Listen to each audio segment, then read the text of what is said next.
Good evening, everybody. Welcome to the fourth episode of Free State Podcast. I'm your host, Brian Konkoski. Tonight, I have a great guest, a good friend, Scott Spaulding. He has been talking about and advocating for Defend the Guard in Maryland for a couple years now, I think. But I don't want to misspeak, so I'm going to let him talk on that. I have a couple things I want to talk about really quick. The first one is Wilbur. Do you remember Wilbur from the second episode? He was the rooter that accrued $5,000 in fines in Baltimore County. Well, the neighbor who was complaining about Wilbur dropped the $5,000 fine. So the good boy Wilbur has been vindicated of all wrongdoings and is free to be his roostery self. So a bit of good news in these trying times. Another thing that I really just want to touch on again is SB1. SB1 is pretty much the state's way of getting us to not conceal carry in any public gathering. It's 100 yards within any county or state building, and anywhere, any private property, you don't have explicit permission to carry that weapon. So the 16th is the hearing for that, and we're going to talk about the sign-up process and everything. So pay attention to that. If that's something that you want to speak on, definitely do so and sign up for it. And like I said, we're going to go through the process here tonight about how to sign up to speak on these bills. So without further ado, let me bring in my friend Scott Spaulding, who is also the chair of the Baltimore City Libertarians. What's going on, Scott? Hey, how you doing, Brian? Pretty good, pretty good. All right, so we're just going to get right into this thing. First, give us some of your background. I know you were a veteran who served overseas, so give us some of your background, some of your experiences overseas, and kind of what has led you to be such a large advocate for Defend the Guard in Maryland. So I'm really excited to talk about it. I joined the Marine Corps. I grew up in Riva, near Annapolis, and I was obsessed with the Navy from the time I was a little kid, obsessed with the Naval Academy. Somewhere around high school, settled on becoming a Marine, and joined the Marine Corps Reserves right out of high school. And my unit was the 4th Civil Affairs Group in D.C., and we deployed to Iraq in 2004 and again in 2006 and then 2009 to Afghanistan and 2012 to Afghanistan. So over the course of those deployments, I started to kind of slowly emerge from, I kind of grew up in a very constitutionalist, conservative family, and then slowly kind of get opened up to some aspects of libertarianism. And then by around 2014, I kind of came to realize, listening to a variety of podcasts, but in particular Tom Woods, when his podcast just came out, and listening to Anatomy of the State, it all kind of came together, and I realized that I needed to get move on from that, and that these wars really were. It was one of the last things that really it took to turn me to a libertarian. That all the things we were doing there were not right, and things didn't even feel right from very early on. But there was just always a rationalization. There was always the sunk cost fallacy. We broke it, and we got to fix it before we can leave. It was eventually it was a mistake to get there, to go there, but. And then I realized, no, they've been, what was it? Was it 2018, the Afghanistan papers? They knew all along and were lying about, they were never going to succeed there. It was always going to be ugly. It was always going to be a mess. And they knew from the beginning it was always going to be a mess. But, they just pass the buck every 2 years to their neck, or, every year to the general or command that replaced them. And, and we ended up 20 years sitting in, in Iraq, and 11 11 years now in Syria, and I think 19 years in Somalia. These aside from Afghanistan, these are still going on. We've been in Iraq since 2003, never left. And then we're in Syria now. I'm pretty certain it's 11 years that we just haven't left Syria now. Um,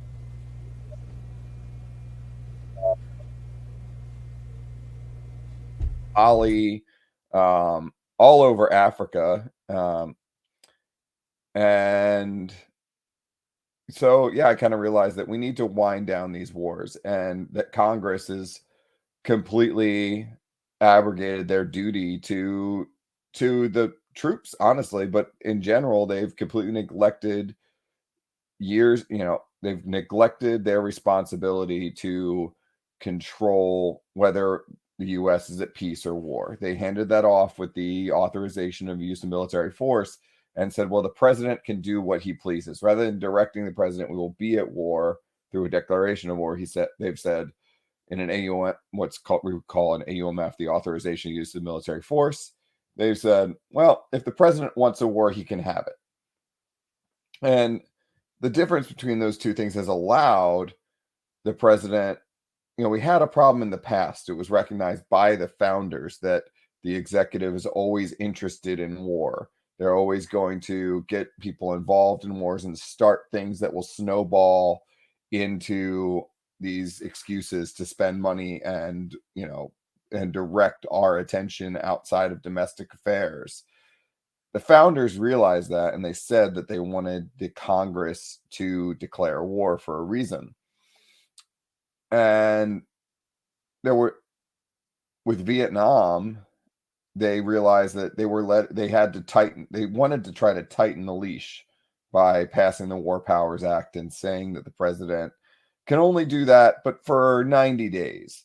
And they kicked up this scheme of the AUMF where, well, we'll give him permission to do things. But even that has turned into what Barbara Lee predicted, which is this total blank check for war that goes on forever. And now we have, by how poorly written that AUMF, a situation where the president can just send troops to war anywhere he pleases at any time. I believe it's been as many as 17 countries, from the Philippines all the way across Africa, and the war on terror, totally unchecked, and often in secret. There was a great episode in a book that's released. I can't get you the woman's name right now, but it was on Scott Horton's show, where he just recently spoke to a woman who kind of documented how the president in secret can now completely in secret initiate conflict in some places, and completely unbeknownst to congressmen themselves. Even some of the worst war hawks have no idea where sending troops to conflict. And the craziest part of it to a lot of people is that this includes the National Guard. Just last year on January 23rd, a National Guard member from Mississippi was injured by a mortar in Mali. And it was a sister company to the National Guard unit right here in same battalion, just different company of a National Guard unit right here in Maryland. And the National Guard from Ohio is defending the air base in Syria we have right now. And this time last year, it was the Montana National Guard, and they were in a 9-day long battle. No one from the U.S. was injured in that case, but 9 days of continuous fighting, most by National Guard members. The Department of Defense likes this situation because they can rely on the National Guard to call them as they please into conflicts wherever, and they don't have to. It doesn't cost as much, and it achieves their goal of what they call total force integration, where every unit, a Guards unit, an active duty unit, is considered interchangeable to them. But they're not interchangeable. They're different, and there's a reason they're different. The National Guard is the state's organized militia, and it's meant to be here. And part of the appeal, why they have an easier time recruiting people for the National Guard, why Maryland gives extra benefits to Guard members that don't happen for active duty military members, like educational benefits, is that the Guard is here to serve Maryland first. They are here to, be the ones that respond to disasters and snowstorms and things of that nature. But they can't do that if they're overseas. And the president has had a free hand to call up any unit that he pleases. And this is an attempt to try to restrain that, to put it in check. Because the difference for Maryland is not only when you call up a Guard unit, are you taking our Guard out of the state, but you're also taking first respond Guard members have a day job. Unlike an active duty member whose only job is training to fight or do whatever their job is on the active duty military side, a Guard member has their weekend job with the National Guard, and they have a day job teaching, being a policeman. They're disproportionately represented in what they call the essential jobs, which is a term I don't really love, but your first responder type jobs. A lot of police and paramedics are also Guard members. And so when you send a Guard unit, if a Maryland unit gets called up to go, as they have recently, to Kuwait or to Saudi Arabia to defend the oil fields, right? And then that unit is not only is that unit not in Maryland anymore to serve Maryland, but that person is not in their day job. And due to different regulations, one specifically called USERA, that job has to be held vacant for that Guard member to return. So that's an economic cost to the state every time we send a Guard member out of the state. And to businesses, it's more difficult for a business to continue to survive and thrive. And in some cases, there are members of the Guard that are sole proprietors of businesses. A friend of mine, I don't want to spare details, but essentially he had to shut down his business and sell it off when he was mobilized, and then pick it up again later. So when did when did this really kind of start?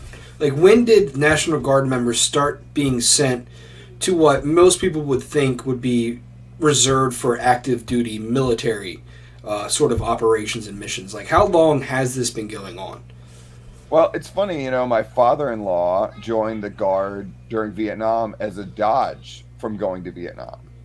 In the past, the Guard was separate. It was held more separately, and essentially post Vietnam, they recognized that there was a crazy situation where you had people, let's say, bribing or controlling or pulling connections, like how George Bush was in the Air Guard.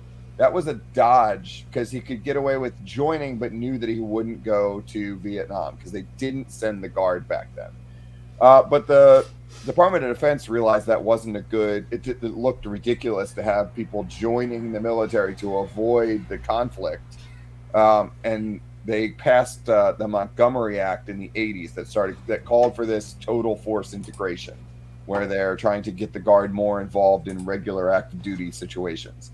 But it really, and so that meant sending them abroad more for training in the '80s, and some governors in the '80s pushed back on this, specifically Ohio and some of the other blue wall states, when Reagan sent some Guard units to Honduras to provide logistical support, mainly building roads for the Sandinistas in Nicaragua, or the Contras who were fighting in the Sandinistas in Nicaragua.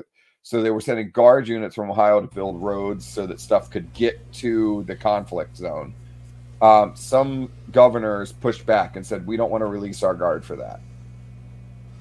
It's ended up in a little bit of a conflict. There was a Supreme Court case about it that said, no, governors can't do that on their own, and that the Montgomery Act does allow the finding of the Supreme Court was the Montgomery Act allows troops to be sent anywhere for training purposes, which this was.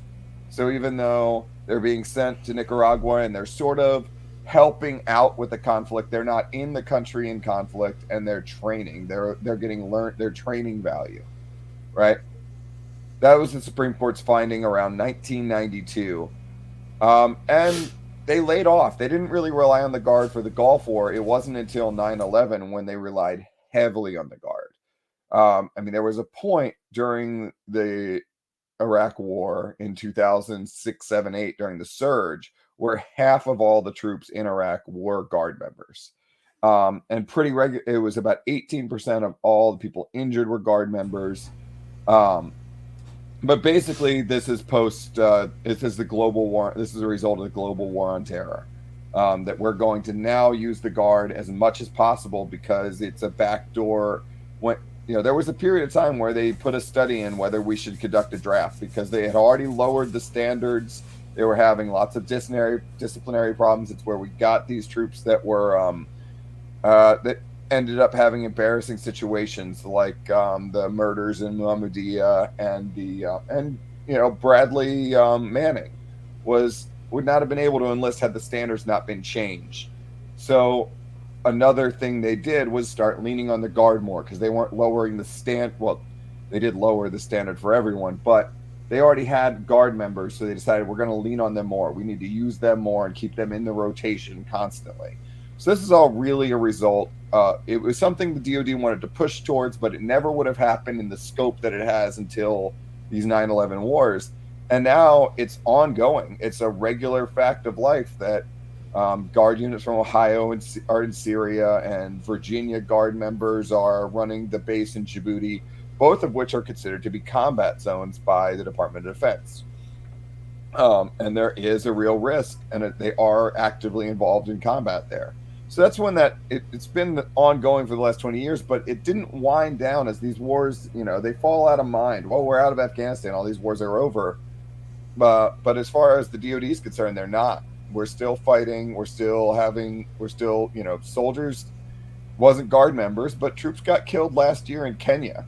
Never heard, I mean, hardly anyone heard about it, but the drone base that they were operating out of Kenya got raided and troops were killed there because they want this free hand to put bases all over the planet without people knowing and drop drones wherever they drop missiles from drones anytime they please. And there are Guard drone units, none in Maryland, but this. So that's all to say. The goal, what some bright folks first to the 10th, actually to give credit where it's due. There are groups that during the Gulf War in 1991 came up with a very similar idea and cooked up similar legislation. And they're very proud of that. There's folks right here in Baltimore. The Peace Action Network is what they're called, um, and and some of the Vets for Peace members in Baltimore tried to do a similar law in the 1990s, but it kind of became a moot point because the Gulf War ended. And theirs was different. It was intent. The idea was only if the UN has authorized the war, not a declaration of war from the United States, but instead a UN declaration, as I understand it. But credit's where they do. So they're very proud. Every time I talk to them about this, they're like, "Hey, we did something like this before." So they're on board. Actually, I've sat down and talked with them. They had a vote. They support this, and they're about as far left as you could possibly imagine being. This is not a partisan idea. But let's describe the idea. I have kind of got ahead of myself. So around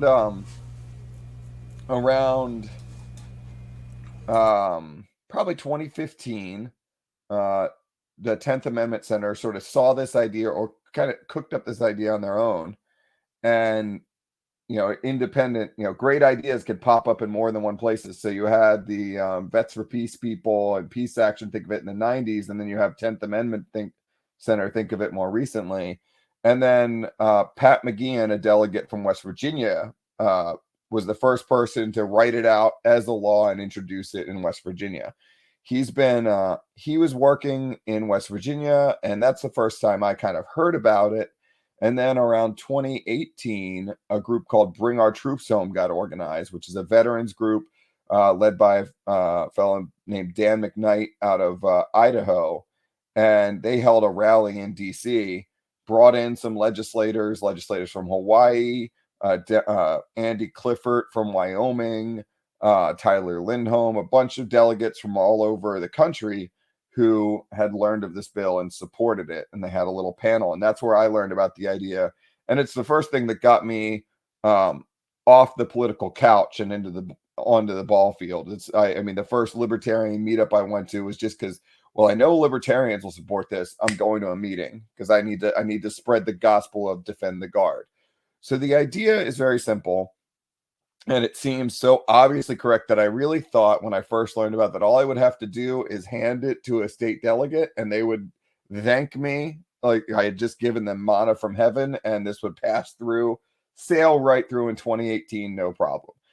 The idea of the bill is essentially that if a state passes this law, their guard will be restricted from participating in combat overseas.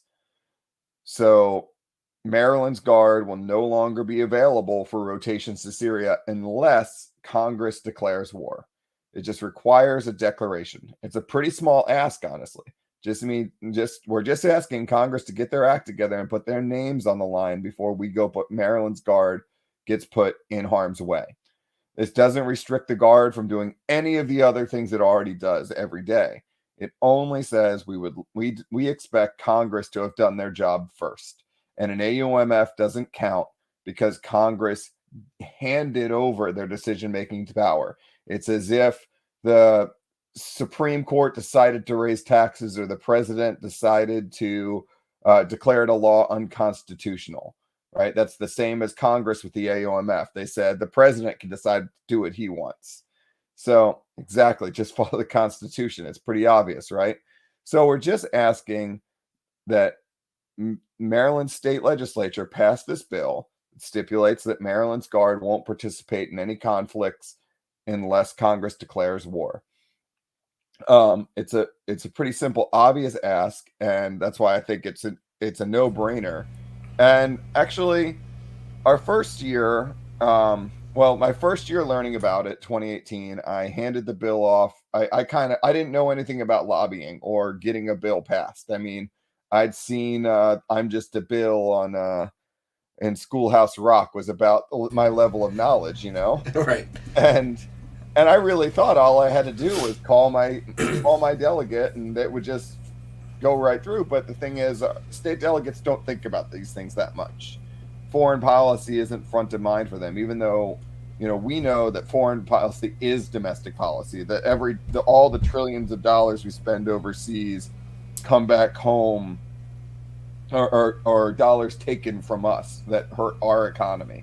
And not only that, but foreign policy is domestic policy in the sense that every wave of police militarization, starting from World War I with getting police into military-style uniforms, and on through World War II and Vietnam, where the ideas of SWAT teams came to the United States, on to more recently police militarization like we see now with, at Vietnam, we got police helicopters, were all birthed of that. And then here we are in 2000s with MRAPs in every police station and police looking more like SWAT, every cop looking like SWAT team kitted out for bear. All of that's a result of, there's a great paper by Emily Watson, who did her research in Baltimore. She worked for the Brown Costs of War Project and realized that all of our police militarization problems can be rooted back to the post 9/11 wars and getting people out of the military and into police uniforms. So that's all to say. State delegates don't think about these things that much, and that's where it's been a project for me to learn that I need to how to talk to them and how to get their attention and sit down and talk to them and teach them that, yeah, they should care about this bill. It's not only that they should care about the Constitution, we all agree about that, but that there's other reasons for them to think that, and for what it's worth, for those that are concerned about if they're concerned about the climate, there's nothing all that great, whether you're concerned about it or not, there's nothing all that great about burning about sometimes as much as a quarter of all the kerosene in the United States, flying jets back and forth between here and the Middle East every day. There's nothing. If nothing else, it's just wasteful. You know, Right. and so if you got a delegate that's concerned about that, well, flying our A-10s, that Maryland's Guards A-10s all the way over to Afghanistan and back burns a hell of a lot of carbon dioxide. That's what you care about. Right. So that's all to say that I learned about this bill. I think it's very simple. It's very clean. It's very direct. It doesn't it doesn't cause other problems for the state. It's just now it's about sitting down and talking to them. I had a good deal of success with it. I've been working trying to get other groups to know about it so they can help out. But also just I've had a good deal of success. I've talked to about half the delegates in the committee now.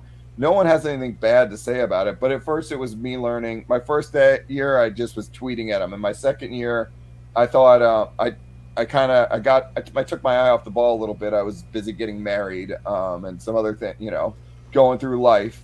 But I was kind of last minute calling them and hey, vote for this, and not really getting a hold of them. And this year, I managed to get a good number of the committee members to sit down, give me 10, 15 minutes to give my pitch and why this is a great thing. And they seem to be, the first year in the committee hearing, it got introduced last year. It kind of was, well, it's odd because we don't have a military affairs committee. The closest they could fit this in committee wise was the Health and Government Operations Committee, with a heavy emphasis on health.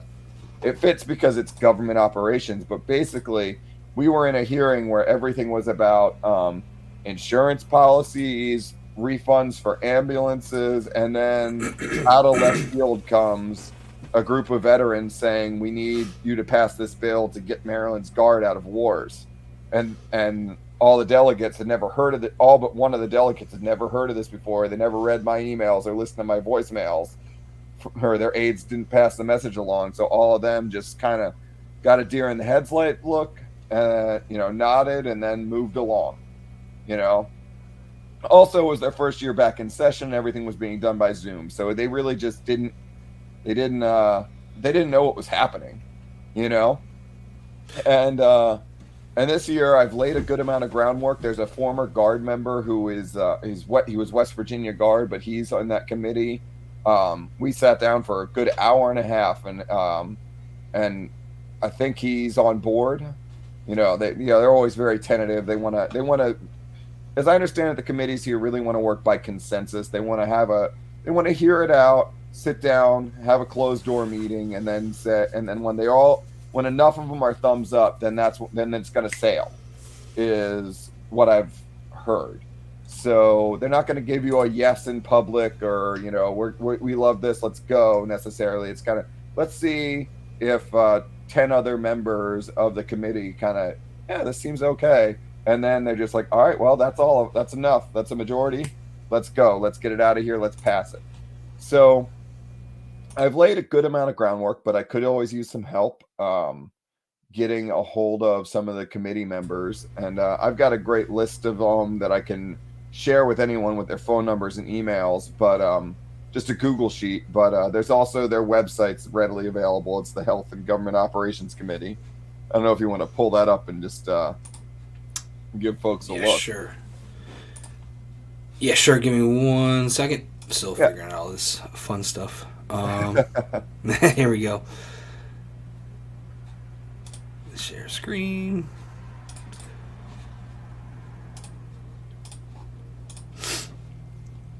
It is right here. There we go. So there you go. You should be able to see it on your screen now. Yeah, so if you go to the membership list, that tab, right above where it says share. Yep. Yeah, so right there are all the members. The best thing you can do if anyone's on board with this or hearing about it is contact your delegate from your district, or one or two of them are veterans, like Stephen Johnson is on the Veterans Affairs Committee, and just give them an email. Their aides have been very responsive by email, saying you'd like to talk to them about it and tell them why they think they're for it. They've all been pretty receptive right now. They're not too swamped just yet in their hearings. And then from there, the hearing is on February 15th. We've got a date. It's been introduced by Robin Grammer. Um, the rules for the hearing that I've read are they can have as many as 50 people in person to speak on the bill, which is a lot. You'll be limited to 2 minutes to speak in favor of it. And that hearing is on February 15th at 1 p.m. So if you are able to come, that's better.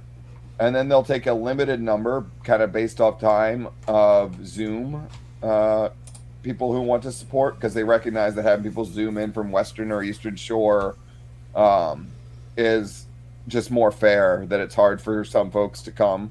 So if you wanted either one of those things, if you're able to support this, like I said, number one, contact your delegate and give them a nudge that you're in favor. Let them know that the more people can just let them know that you're paying attention to this bill and support it, the better. Number two, if you can sign up to speak for the bill on the first or submit written testimony. If you can't show up in person or come via Zoom, submit written testimony. Then the hearing will be at 1:15. And yeah, and I see the link is in there how to register. To participate, you need to register to participate to speak. You can't just show up the day of. You've got to register the Monday prior if you want to speak in person during business hours. So 8 a.m. to 3 p.m. You've got to sign up and say I want to speak in person, and you can submit your written testimony then. Or this is the annoying part: if you're going to participate by Zoom, it's the Tuesday prior to the hearing. So it's the 13th if you want to be in person or submit written, and the 14th if you want to join via Zoom. And then the hearing will be at 1 o'clock, and the more people, the better. Like if we can get a stack of papers saying of people that have written submissions, saying they look at that, they don't really read them, but they'll look at that pile and say, here, there's 100 favorables right here, you know, all the better. You don't have to say much except I'm in favor of Bill HB 0220 on the top in bold, and give them your address. Other than that, it doesn't have to say much. They're just looking for a stack of things that say they're favorable, because that's going to weigh in on our side. And the more people that could show up in person and say they want to support this bill, the better. I mean, if there's anyone that's a veteran or a current Guard member listening, even more better, because that's what they want to hear from the most. Delegate Grammer specifically would love to hear from some other Guard members supporting it. So yeah, man, I don't know if you could tell, but this is like my I just talked for a half hour straight and didn't let you get a breath in, so I'm sorry. No, this is there's a reason I wanted you on, because this is, I mean, people, if anybody who knows me, they know how passionate I am about it. It sounds so silly, you talking about such a heavy subject, and then I'll go off for 15 minutes about freaking chickens. But this is what we need. We need people that are passionate about one thing and put their effort into one thing, because if you do that and then you get more people fired up about what you're passionate about, and then they're passionate about it, and that's how you start a movement. That's how you actually get things to change. If you're dabbling in one thing, two things, five things, you can't really put your focus into a single thing. But by doing this and obviously showing your passion about this subject, I'm all fired up. And we've talked before, and I was just looking at the membership list, and I actually have two people in my district in the House that are on the committee. So Travis Laurel, he's actually ran against these people. So there's people in our district that Pasadena is a pretty small area. Mm-hmm. So if you either call them out one time, they're going to remember your name. Like I called out Kipke years ago. And he's never forgotten me, because we're a small district. So hopefully I didn't piss him off too much that maybe he'll listen to me or at least recognize what I'm saying.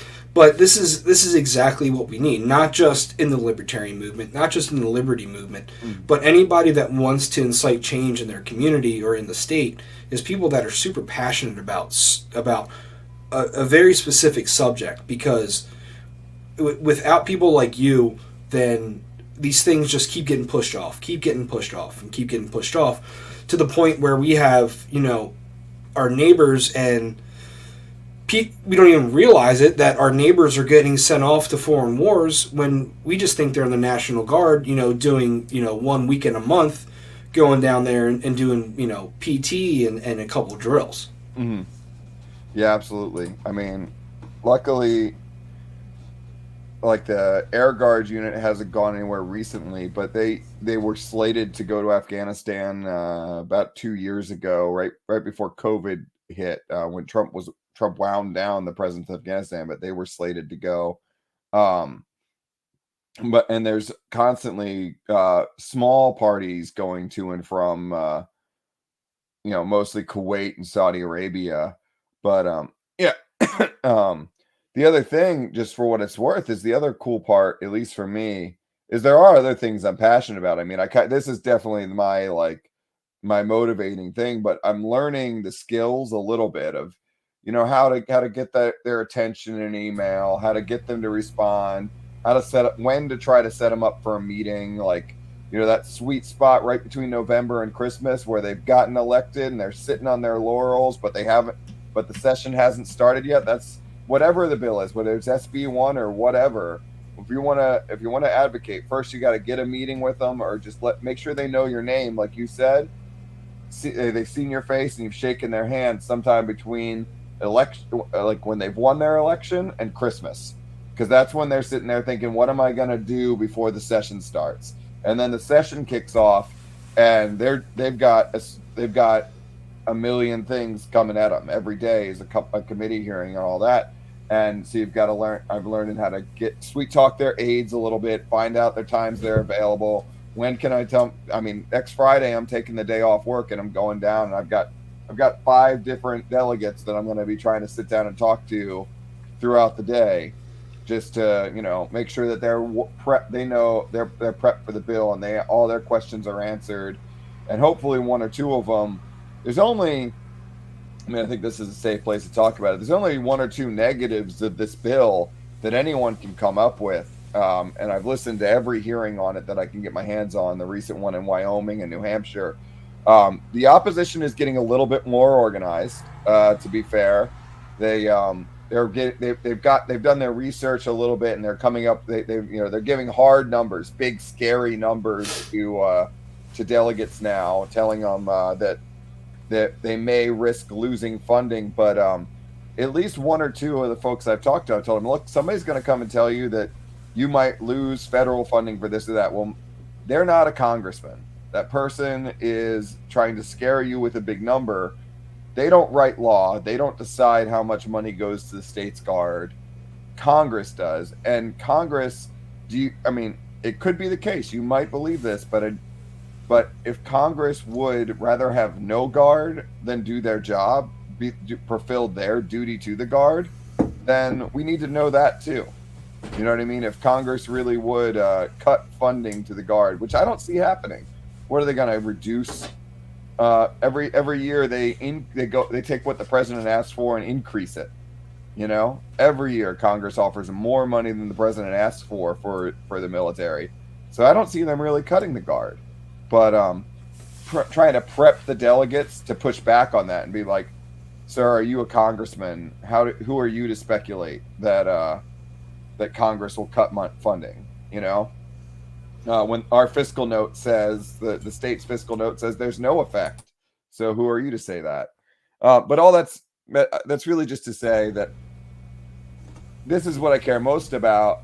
But especially when my bandwidth opens up, when Defend the Guard moves on, that next bill, that next cause we care about, SB1 or whatever, I'll have known those people, at least worked with them a little bit. They'll know my name, and I'll be able to try to talk them on the next bill. And I'll know the times to try to reach them, and get them on Monday morning for this. And where to find their office and whatnot. So learning that process and the little bit of citizen lobbying or whatever you want to call it I'm doing, and the stupid stuff, it's just about telling people, you know, that they've got to sign up and how to submit a written testimony. And I made a little tutorial last year. Hey, here's the link. Do this. Click here with a little circle on the picture. Put that little icon in the corner that says my GA. That's where it is. So I've got that all together now. So whether it's for SB1 or for HB 0220, I could talk people through how do I sign up to speak for or against this bill to make it a little easier. Not that it's rocket science, but the easier we can make it for other people to do it, the more we can show, where we stand, the more easily we can all show where we stand, because they don't make it easy on purpose. They want to make it a little bit hard to just show up and tell your delegates what you want. Exactly. So, all right, we're kind of getting to time, but I do. So, as far as your kind of lobbying efforts go, just obviously it's for defend the guard, but what have you found works best? Like a lot other states have lobbying days, days where the Capitol or the House or the Senate building would be open to the public to come and talk to these people, like kind of specifics. Like what days, or you already said the kind of time frame to kind of reach out to these people between Election Day and Christmas. But what have you found in success when it comes to actually getting a good conversation with these people and actually having their ear and at least them seeming like they're taking it seriously? Yeah. So, like I said, I think I really tried to be. My first 2 years, I was more. Well, my first year, like I said, I'm learning, so I'm far from the expert. My first year, I really thought I just had to tweet and email the bill at them, and they would see the obvious genius of it and go. But that kind of just the tweets looked aggressive, and so tweeting. I had a little conference with the delegates that supported it, like a Zoom meeting, and in before the last year. And I kind of I talked to a few delegates who had supported it, and they said, "Oh no, don't tweet at us. That's they don't want to be put on the spot in public. Mm-hmm. You know what I mean? They don't want to be asked, appointed, yes or no. They want to have some time to think about it. And it's frustrating. I'll be honest. I really, really wish that I could say delegate so and so supports this, or whatever. But it seems more like what has worked for me, be disarming. Empathize with them that they're really busy at this time. Hey, congratulations on just getting elected. Glad you got reelected, or whatever the case may be. I hope you have a minute to consider this as you're planning for your upcoming session. Just that, I think I have no idea what it's like to be you or have done that, but I could pretend I could kind of say I think I know where your head might be. Seemed to have helped a lot this year for me. And then saying, hey, is there a chance we could sit down? You got to work from if you're not a constituent or you're not a veteran and you're speaking to a veterans caucus member, you have to have your reason. Why should I talk to this person? What's they're just gonna bump you down the list. If you're not a constituent and you don't have some clearly relevant reason to be connected to this bill and them, then they might, you're gonna end up lower on their priority list. But honestly, I've had most of the delegates I've had no. I mean, I did say I'm a veteran and I'm concerned about this bill, so that could, but most of them, if I said, hey, I just want to sit down and meet with you for 10 minutes over coffee, can we talk for a few minutes? I'll buy, I never said I'll buy you a cup of coffee, but can we grab a cup of coffee?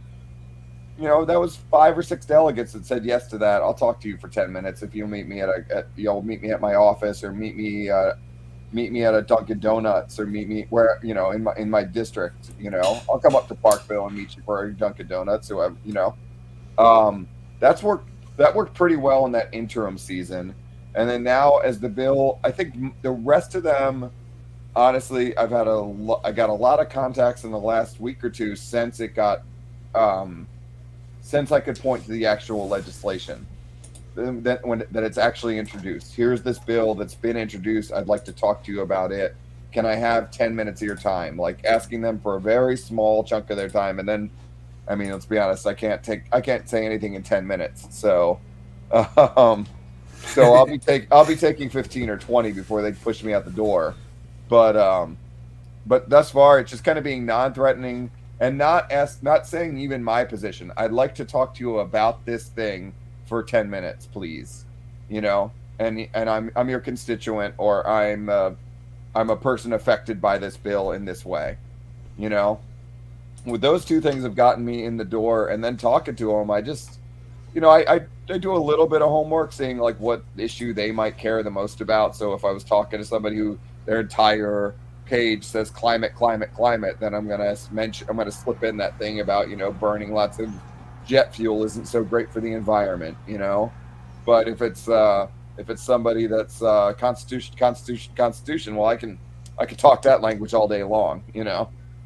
So that's kind of the main thing, is doing a little bit of just empathizing with them and where they are right now. All my emails start with, I'm glad you've taken time to me in this stressful. I hope the first 2 weeks of session are going well. You know, I don't know if that's what's getting me in the door, but it seems to be. So yeah, those are the things I have learned, is just kind of pointing to the bill and giving your reason and a little bit of empathy to whatever they're experiencing seems to be enough thus far to get me probably a sit down with the majority of the members in that committee. You know. So according to the legislation bill, the tracker on the Maryland General Assembly website, it's saying Delegate Grammer is sponsoring the bill. It's House hearing on the 15th, 1 p.m. So were you kind of the driving force in getting Grammer to sponsor this bill? Was it already kind of on his radar? How did he become the sponsor of this bill? He I might have to step out in a minute here. I think I am getting a call from a delegate here. Oh, cool. Actually, bring our troops home. Reach to him, but I want to. I'm terribly sorry. No, you're fine. This is what it's about. You're going to do the thing that we're just talking about. Let me pop out, and I'll check back with you in a minute. Okay. Okay, cool. And that's what it is. That's what it is when you are involved in your local politics, to where it's 8:50 at night on a Tuesday, and you're taking a call from a delegate. And you know, Scott has been probably the driving force behind Defend the Guard in Maryland. You could see how passionate he was about this issue. And that's what we need. We need people to find something that they're passionate about and, you know, focus on it with, you know, almost a level of autism, to where you're almost obsessing over it. Right? I mean, 8:50 at night on a Tuesday. A lot of people are getting ready for bed, or, you know, they're watching their Netflix show or something like that. That's, you know, it's important, but when you get involved in this level of politics, where you are a constituent who is pushing a bill, or advocating for a bill, or lobbying, you know, state delegates and state senators, this is the kind of thing that you're getting into. This isn't something for everybody. It's definitely not. But if you really want change, this is the kind of work that you have to put in. You're going to miss, you know, you're going to miss family time sometimes. You're going to miss kids' sports games or shows or concerts, plays. You know, you're going to have to step out from, you know, doing a podcast, or even better, you know, step out from watching, you know, your show with your wife or something like that. But this is the kind of things that, the kind of people that we need in order to incite change. And you're seeing that it's not just a immediate effect, right? This isn't the kind of what they like to call the millennial effect of instant gratification. Scott has not only served in the military and served overseas for a long time before he got to this point, but he's been working on just the legislation aspect of it, trying to get delegates and senators to introduce these bills to the floor. Um, this isn't. You can go local to the county level with these things too. You all know how passionate I am about chicken laws, and it's talking about something as heavy as defend the guard and comparing it to backyard chicken laws. It sounds silly, but it's the same. It's the same mentality that you have to have. Somebody has to, a constituent, a resident has to take point in these issues. Somebody has to be the ringleader. Somebody has to herd the cats. And more times than not, especially if you're a libertarian, you're going to be working and trying to convince people who are not libertarians to agree with you to get this bill onto the floor. So it was almost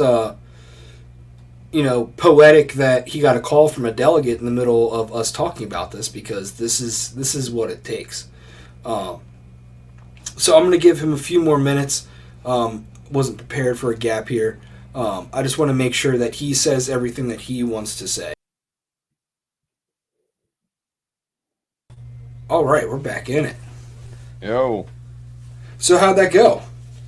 I gotta be honest, could have gone better. I kind of, for the first 2 minutes, was out of sorts, and let's say the woman was kind of, I supported ex-president's wars, but not Y president's wars. So I guess a lesson learned is I need to be more careful about saying this war is, we shouldn't have been, or, I need to be more careful about saying whether it's not a referendum on a given war.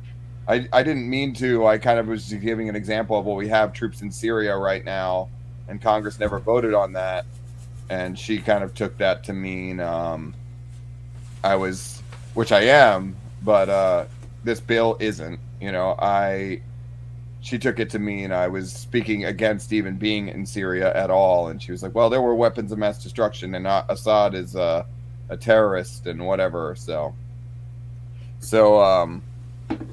I should be more careful to say that the bill is not a referendum on the war. It's just asking, and I didn't intend to say that, but that's the impression she got. So I had to do some backpedaling and get her back to neutral leaning negative from a momentary not so good. Right. Well, I mean, that's it. This is what it's about, and that's what I was saying when you had to drop out for a minute. This is activism right here. I mean, you couldn't have gotten this call at a better time when we were talking about it. Like, you know what I mean? So this is what it is. It's a learning experience. We're not, majority of people that are passionate about things, we're not lawyers, we're not legislators, we're not, elected officials. So this is just like any other kind of job, because essentially is what you're doing is a job. It comes with a learning curve. Yeah. And can you say who it was, or no? I think it's probably best not to. Okay. Yeah, sure, absolutely. Yeah. Just she's a newly elected member. There's only a few of those, and but if anyone's, if anyone reaches her and nudges her, who cares? She's Tavares, I guess, is her name. Okay. But the point is, she's allowed to her opinion. I guess the important thing to me is to be more careful, and this kind of comes from the beginning where I don't know that I presented it as a referendum on the wars overall in the past, but that's not. I mean, to us, it might mean that, but this bill is such a small step in a certain direction that there's not. We don't need to give them a reason to object to it. Well, I think it was a good idea that President thus and so supported this action. It's like, well, that's fine, but this doesn't have really anything to do with that specific.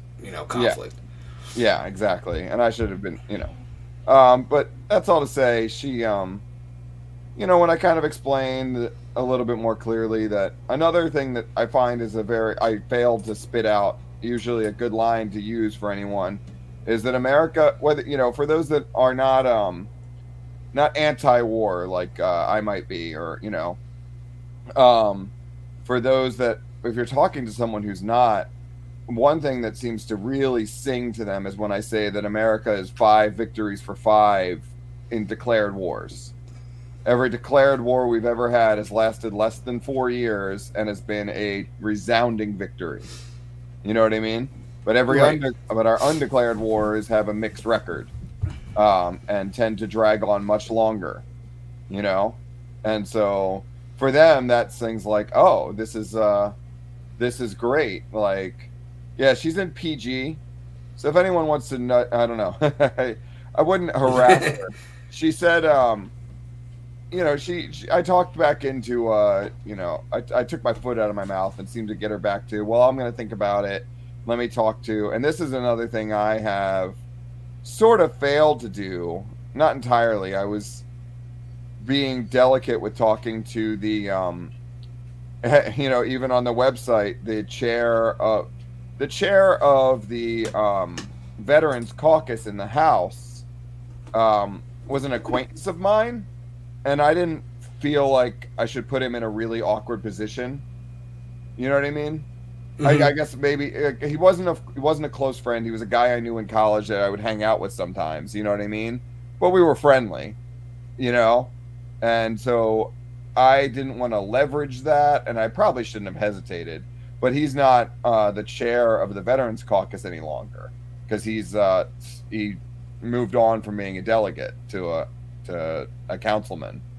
Okay. Um, uh, so that's all to say. He would have been my like. She wants to go to the Veterans Caucus, and I have not. On the Senate side, I reached out to some of the members of the Veterans Caucus, but on the House side, I never really got any good responses. And they haven't updated their membership either. But I got to try to beat her to the punch, getting a hold of him and see if I can get a call in first and get him on our side. Actually, Michael Rogers, anyone listening in District 32, Anne Arundel County, we got to get him on board so that he could turn her back our way. Oh, I'll reach out to our people in Anne Arundel, see if they can do anything. Yeah, yeah. All right. Well, Yeah. I just wanted to hear. That was kind of poetic almost that you got that call in the middle of us, talking about this subject. Yeah. So I really just kind of wanted to get a follow up, and appreciate you doing that for us. Yeah. That was great. But yeah, thanks for coming on, Scott. I mean, you spoke at the Anne Arundel County meeting a few months ago, and it was awesome. I wish you were our speaker that night, but Well, but- I wish I could have gotten the guest of honor there to give us a shout on the radio. yeah, I'll keep trying with him.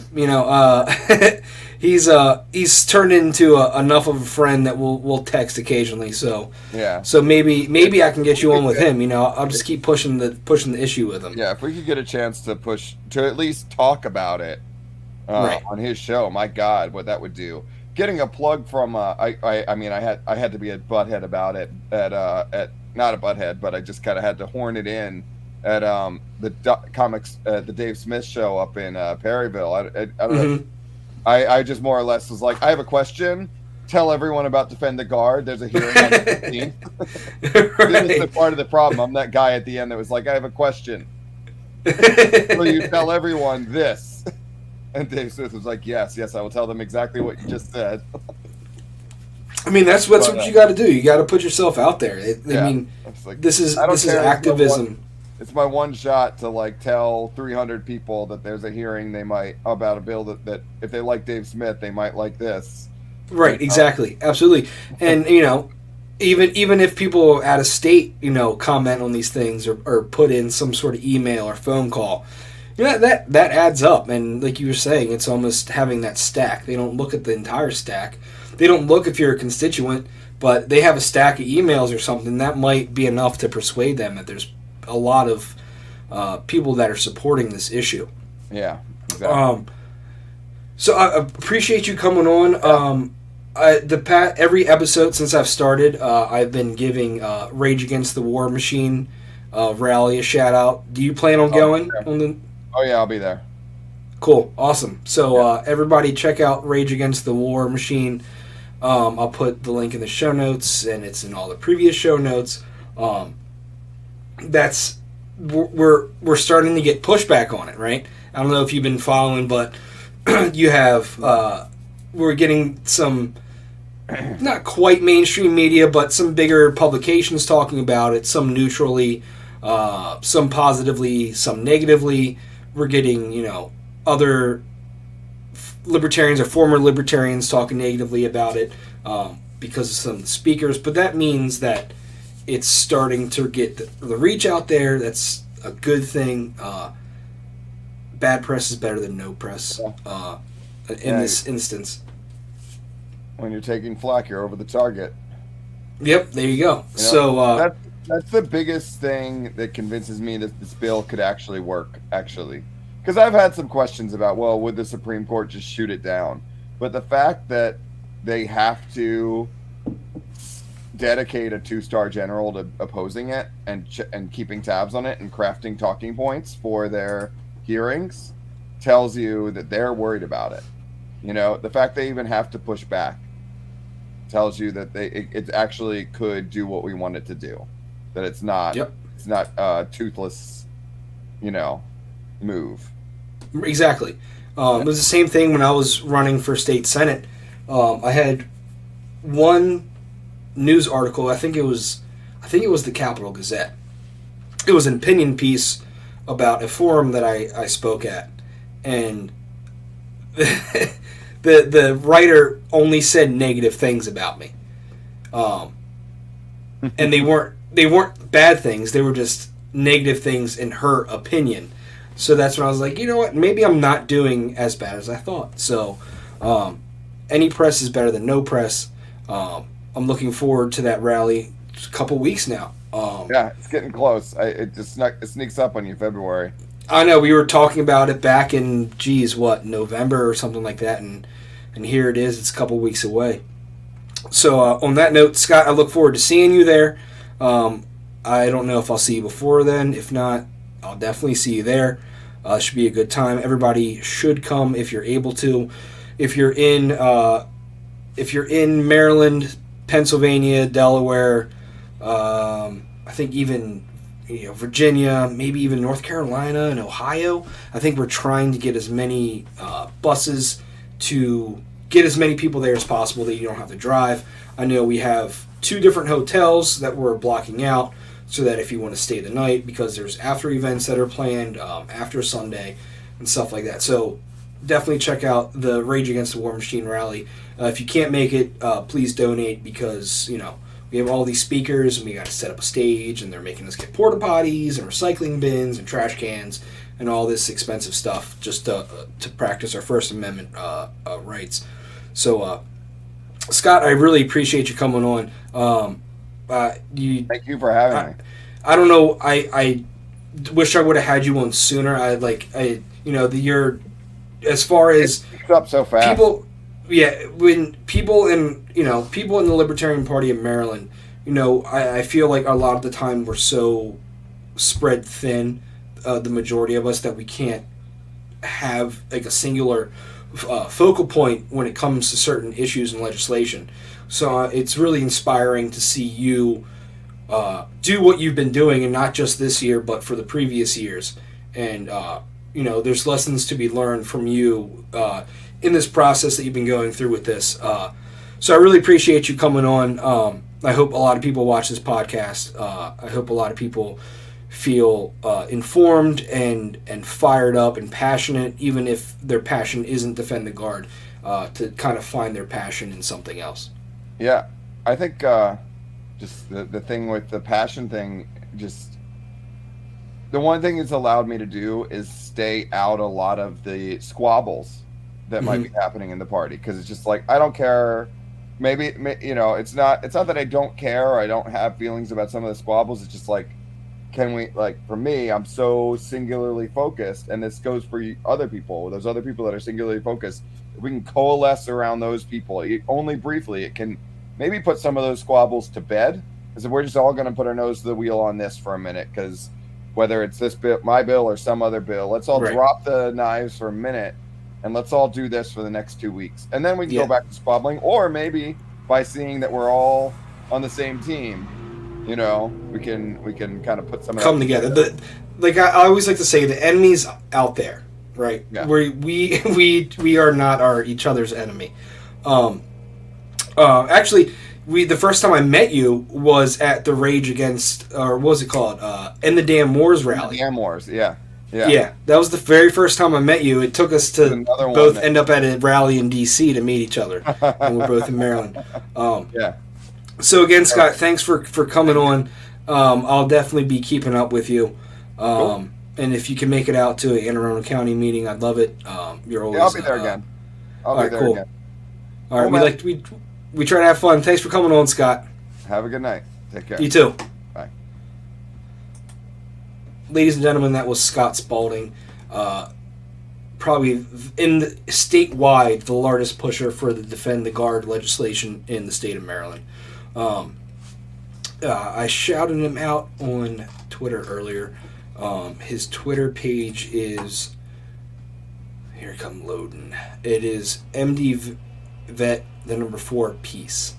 And he's got a crab and a dove and a peace sign, and he's got a blue check. So go give him a follow if you don't already. Every time I talk to Scott, especially in person, he's just a very kind of inspirational, calm, cool-headed guy, and I always look forward to my conversations with him whenever I get that chance, and I'm glad that he came on tonight.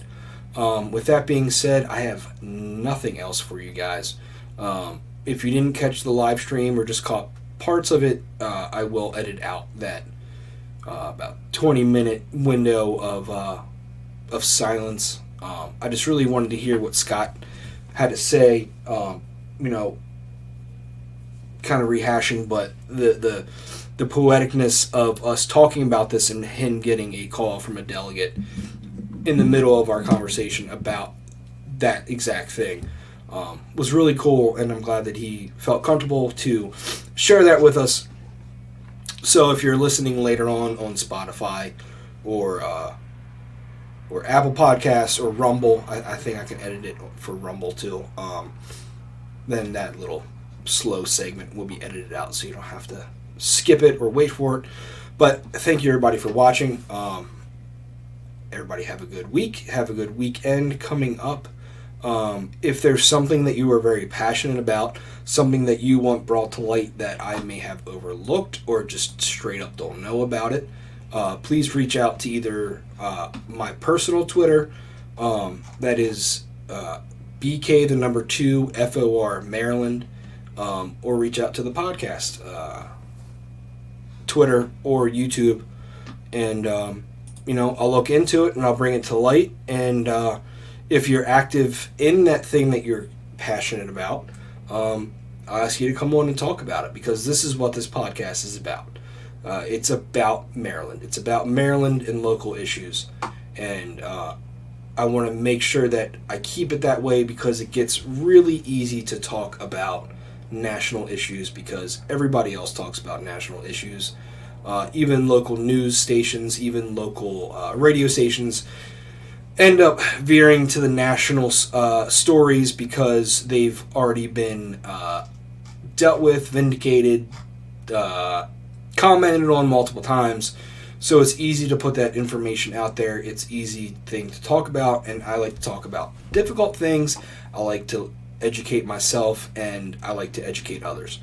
So if you like the show, make sure you give me a like and subscribe on YouTube. Follow me on Twitter. If YouTube isn't your game, I am on Rumble and Odyssey. I'm working on. It's a separate kind of thing. I'll get there. I promise I'll get there. So Odyssey and Rumble, I will be on there. Rumble, I have the first 2 episodes on. I didn't upload the last episode. I kind of just spaced on that. So Please like and subscribe wherever you find me, and I will see you all next week. Thank you.